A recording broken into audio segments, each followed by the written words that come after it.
हम असम से बोडो जनजाति लोगों ने अपने मांग के लिए सेपरेट डिमांड के लिए यहाँ धरना प्रदर्शन कर रहे थे। इस बीच में 2 घंटा चल रहे थे। इस बीच से दिल्ली पुलिस ने हमारे धरनाकारी बच्चों को, हमारे लड़कियों को, एक भी लड़कियों को भी नहीं छोड़ा, यहाँ पकड़ के ले गया।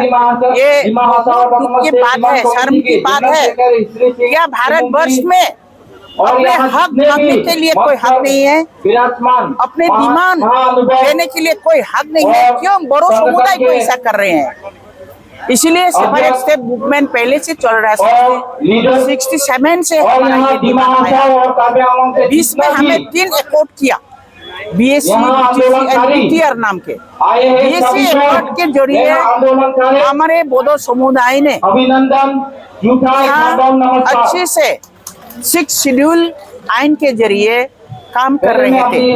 लेकिन लास्ट 2020 में 2020 में एकॉर्ड करके हमारे इलाका के अशांति फैलाया।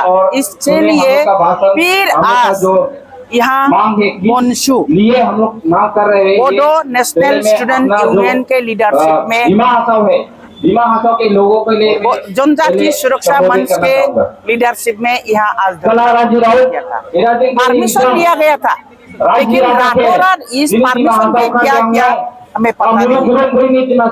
बोडोलैंड सेपरेट स्टेट मूवमेंट के लिए 7,000 से ज्यादा हमारे बच्चों, हमारे महिलाएं हुआ पहले एजुकेशन में, हमारे कितने महिलाओं को धर्षण किया गया असम पुलिस के जरिए।